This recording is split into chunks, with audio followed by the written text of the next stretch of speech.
Hello everyone, welcome back to my YouTube channel life से speak that. तो आज हम इस वीडियो में बात करने वाले हैं एसएससी स्टेनोग्राफर 2025 का ऑप्शन कम प्रेफरेंस फॉर्म कब तक आउट होगा, फाइनल रिजल्ट कब तक आ सकता है, आपको कितना टाइम मिलेगा ऑप्शन प्रेफरेंस फॉर्म भरने के लिए, और फर्दर जो स्टेनोग्राफर का एग्जाम है 2026 वाला उसका नोटिफिकेशन कब तक आ सकता है, और उसके एग्जाम की जो भी स्ट्रेटेजी होगी वो हम नेक्स्ट वीडियोज में बात करेंगे। आज हम सीमित रहेंगे एसएससी स्टेनोग्राफर 2025 के ऑप्शन कम प्रेफरेंस फॉर्म को लेके, and we will talk about कि किस तरीके से भरा जाता है ऑप्शन कम प्रेफरेंस फॉर्म और कब तक आने की डेट्स हैं। ठीक है, so let's talk to the things we want to discuss in this video.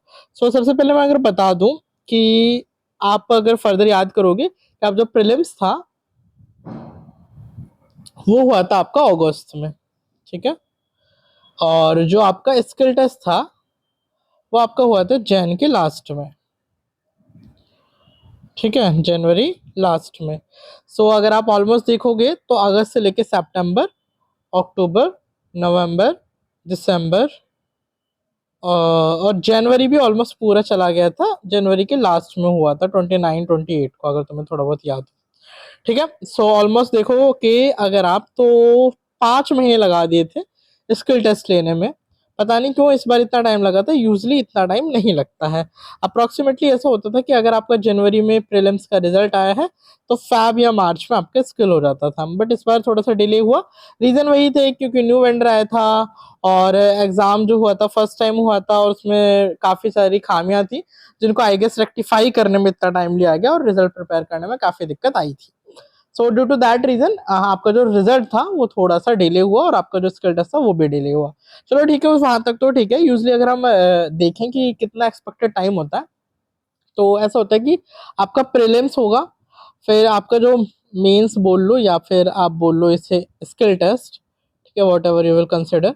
सो अगर इसके और इसके बीच में ऑलमोस्ट 3 महीने का गैप होता था पहले, ठीक है, और मेंस के बाद जो प्रेफरेंस फॉर्म होता था इसमें होता था 1 मंथ का, ठीक है, और प्रेफरेंस फॉर्म भरने के with in 1 month, with in 1 month आपका जो रिजल्ट है वो आउट हो जाता है, फाइनल रिजल्ट।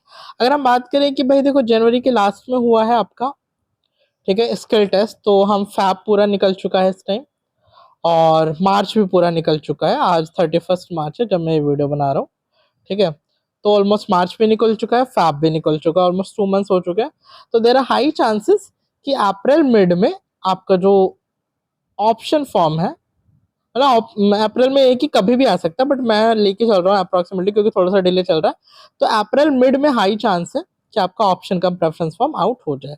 सो इसे आप नोट करके रख सकते हैं। Then we will talk about कि किस तरीके से भरा जाएगा ऑप्शन फॉर्म। सो जो पहले भर चुके हैं, जो मतलब बोलते हैं ना कि पहले भी एग्जाम में अपेयर कर चुके हैं, उनकी तो बात अलग है, बट जो बिगिनर्स हैं उनको मैं बता दूं, उनके लिए क्या सीन होता है कि आपको एक लिस्ट प्रोवाइड कर दी जाएगी, ठीक है, यहाँ पे ऐसे पर्टिकुलर डिपार्टमेंट लिखे जाएंगे सीरियल वाइज, ठीक है, देन यहाँ पे लिखा जाएगा कि इस डिपार्टमेंट में कितनी वैकेंसीज है कैटेगरी वाइज, ठीक है, और यहाँ पे सम लिखा जाएगा सारी वैकेंसीज का, ठीक है।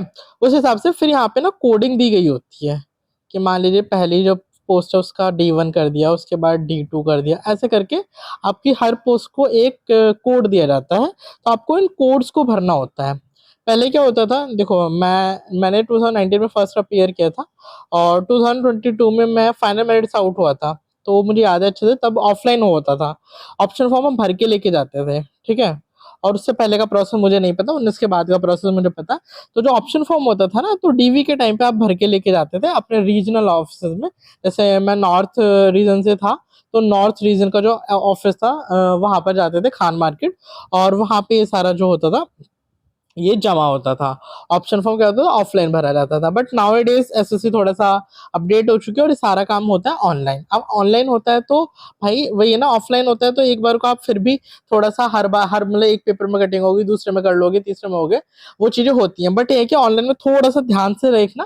देखो ईजी इसमें है, और ज्यादा ईजी है कि आप बार बार चेंज कर सकते हो, आपका पेपर वेस्टेज नहीं होगा, but still you should be careful also, क्योंकि अगर आपने थोड़ी भी 19-20 करी तो आपको गलत पोस्ट मिल सकती है। और प्लीज चेक कर लेना कि मेल्स के लिए एक बीआरओ डिपार्टमेंट होता है, वो सिर्फ मेल्स के लिए एलिजिबल होता है, फीमेल्स उन्हें ना भरे, फर्स्ट थिंग। और जो भी डिपार्टमेंट आपको चाहिए, अगर आपके मार्क्स बहुत अच्छे हैं तो उनको पहले प्रेफरेंस देना, उसके बाद किसी दूसरे डिपार्टमेंट्स को प्रेफरेंस देना। अब बात ये आती है कि काफ़ी लोग एक भी क्वेश्चन पूछते हैं कि होम पोस्टिंग लेनी चाहिए 4600 या 4200, सॉरी, होम पोस्टिंग लेनी चाहिए 2400 या आपको लेनी चाहिए 4600 4200 लाइक होम टाउन से थोड़ा दूर। तो मेरा पर्सनल सजेशन है, और जो मैंने भी ऑप्ट किया था, तो मेरा सजेशन तो ये रहेगा भाई, होम पोस्टिंग लो, ज़्यादा बेटर होता है। थोड़ी सैलरी कम भी होगी तो चलेगा। रीज़न बीइंग, जितना मान लो, अगर मैं अप्रॉक्स बोलता हूँ 4600 ग्रेड पे की ही बात करता हूँ, 4200 को छोड़ता है, 4600 ग्रेड पे में ऑलमोस्ट 85,000 के अराउंड सैलरी आती है इन हैंड। 85 से थोड़ी कमी आती होगी, बट 85 मैंने ऑन एन एवरेज रख लिया, ठीक है। और मैं अगर बात करूँ 2400 ग्रेड पे में ऑलमोस्ट 45K के अराउंड सैलरी आती है, ठीक है। 45 से 47 समथिंग कुछ होता है, ठीक है। इतनी सैलरी आती है। अब बात क्या है कि अब तुम सोचो, इसमें डिफरेंस है ऑलमोस्ट 30,000 का, ठीक है।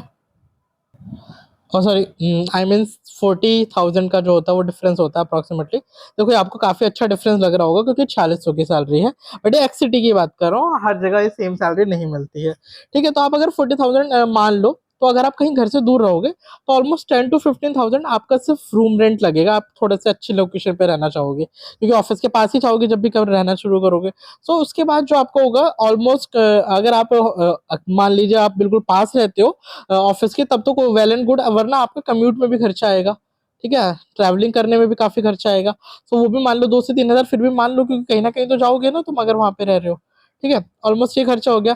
देन भाई तुम्हें होम सिकनेस भी होगी, ठीक है। होम सिकनेस होगी तो आप कोशिश करोगे, अगर आपका घर लाइक थोड़ा नियर बाय है ज़्यादा ही, तो आप कोशिश करोगे वीकली चला जाऊँ, और अगर वीकली नहीं जाऊँ तो मैं 15 डेज में चला जाऊँ, ठीक है। और आने जाने में काफ़ी कॉस्टिंग लगती है, आपको भी पता है। अगर आप बाय एयर जाओगे तो बहुत ज़्यादा खर्चा लगेगा, और अगर आप बाय ट्रेन जाते हो या कोई दूसरा साधन लेते हो तो उसमें भी ऑलमोस्ट खर्चा आता है। और किसी और जगह रहने के लिए होम पोस्टिंग को भाई मैं तो प्रेफ़रेंस पहले दूँगा, और आप अपने हिसाब से सोच सकते हो, क्योंकि होम पोस्टिंग के लिए लोग सालों-साल मेहनत करते हैं, और ना जाने कितने लोग हैं मेरे खुद के डिपार्टमेंट में लोन बेसिस पे आए पड़े हैं होम पोस्टिंग लेके, ठीक है। कहीं चेन्नई में पोस्टेड थे, कोई कहीं पोस्टेड था। At the end of the day सबको घर चाहिए होता है, ठीक है। सो ये सारी चीज़ें अपने दिमाग में रखो, और मैंने एक एक्सपेक्टेड डेट बता ही दी है आप लोगों को। और चैनल पे नए हो तो प्लीज़ चैनल को सब्सक्राइब कर देना, वीडियो को शेयर कर देना। और थोड़ा-सा मैं, अरे मतलब ये भी तो सोचोगे आप मैं हूँ कौन? सो भाई मैं गौरव कुमार हूँ, और मैं 2022 बैच से सेलेक्टेड हूँ, और I am currently working under ministry of finance, ठीक है। और मुझे सिलेक्शन में, जब मैंने सिलेक्शन लिया था, तब मुझे डीओपीटी डिपार्टमेंट मैंने ऑप्ट किया था। डीओपीटी का रीज़न एक था कि इसमें फ़ास्ट प्रमोशन होते हैं, सेकंड था कि फ़ास्ट जॉइनिंग होती है, ठीक है। और थर्ड था कि परमानेंट दिल्ली होता है, ठीक है। So that was a major reason कि मैंने इसे ऑप्ट किया था। अदरवाइज़ मुझे 4600 ग्रेड पे मुझे बैंगलोर मिल जाता, बट मुझे जाना नहीं था, so I opt for DOPT. So that's all in this video. Channel पे नए हो तो चैनल को सब्सक्राइब कर दो, वीडियो को और भी लोगों तक शेयर करें। Thank you.